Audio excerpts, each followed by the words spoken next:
All right, gentlemen, it is that time once again. Madden 20 is in the midst. It's about to happen once again. Welcome, everybody, to Snypz TV. I'm your host, Wesley Snypz, and you know, I got a special guest here, someone that everyone here is going to know and love, and of course, is going to have a ton of questions about, and we're going to ask him some questions in regards to the new MUPL Leagues that we have going on for MaddenUnderground.com. My man, Brian James, what's good, brother? Oh man, chilling. How's it going? I'm good, man. I'm good, man. You know, you've been doing this for a long time, and you've always, you know, exceeded at this, and this year is going to be even better, man. And you know, we're going to just kind of break it down for everybody so they have an understanding on how the registration is going to work and how how you know, the tiers and things like that is going to work. So let's just jump right to it real quick, and I'm going to just ask you a couple questions in regards to what's going on. So first off, how much is a registration fees? How's the registration work? Okay, so there's the registration is $55. That secures your spot in the league. That doesn't get you a team. That doesn't get you anything. It just adds you to the 32-man roster in the league. Okay. So that's all 5 seasons, and you know that secures your spot in the league. So you're guaranteed a spot in the league because we have a lot of people signing up, but to secure your spot in the league, that registration is required to actually secure a place in the league. Gotcha. That's due. I'm gonna say you should try to get your payment in as soon as possible because there's limited spaces because there's only 32 spots in the league. Right. It's filling up really quick. So, but you might want to get that payment as soon as possible. But the deadline for that is July 20th. Gotcha. And July 20th is going to be the date for the draft lotteries. Is that correct? Yeah, that the 20th would be the day that all names go into the hat of all the participants that paid. Their names will go into a hat, and then we'll randomly select them out of a hat, and that will determine the order in which they'll be able to pick their teams. Gotcha.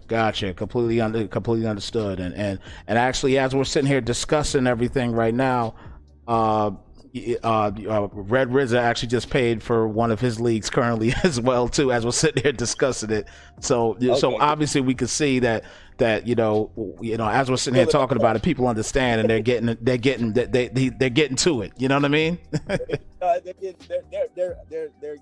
They're securing their spots. You know, that's the most important. I just got it. Anthony, right? Yep, that's him. Okay, I just got it. He came through.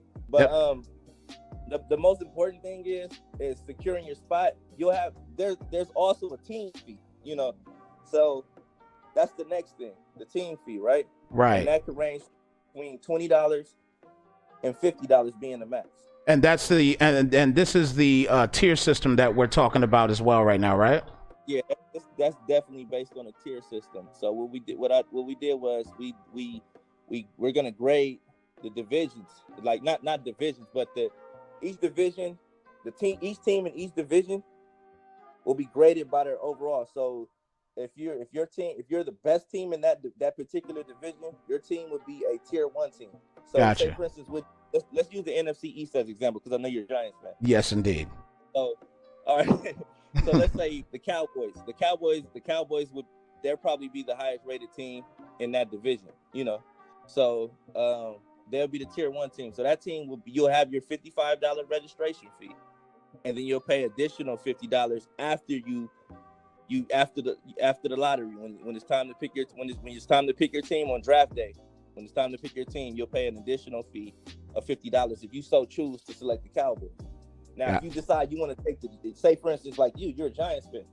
Giants they might be the worst team in that division.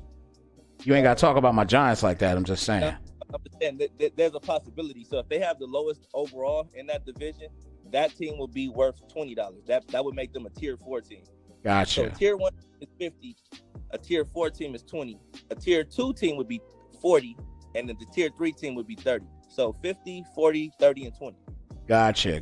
That's actually pretty self-explanatory, pretty easy right there to understand. I just want to make sure people are clear because you're going to play.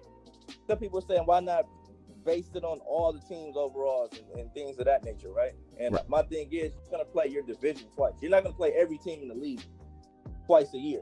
You're gonna play your division twice. So when you this also makes you picking teams strategic. You get what I'm saying? Exactly. So now when you're picking your team, you have to even be strategic. Everything I want everything to be competitive from the selection of your team to the selection of the division you choose to play in. You know, just making the league real competitive as possible. Exactly. And what people also may fail to realize is that if you after the lottery, you're gonna know what order you pick. So if, say for instance, you got a top 10 pick, your name is selected within the top 10. If you know you want the Cardinals, and the Cardinals are a top tier team, you can trade back. You can say, hey, you can post in the group, hey, my pick is for sale. I want to sell my pick if anybody wants it. That's another way for you to Yes. you to add yourself in the pick. You know. Exactly. So if you want to get back, you can sell your pick, trade back, and that'll be that. Exactly, and you know what? That you brought it up. You brought it up when you're talking about the being able to kind of trade back with people when it comes down to the the draft lottery and things of that sort. So for the guys that might be new into the league, let them know kind of how that works, because obviously they don't know yet, but obviously you have to be a part of the a Facebook group in order to be a part of these leagues.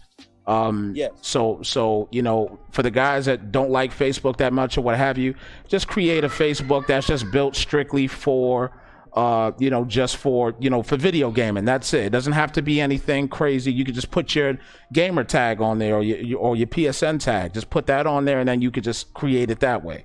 But explain to the people as far as what you're talking about as far as trading back and things like that, and how they could kind of benefit monetary wise for the league.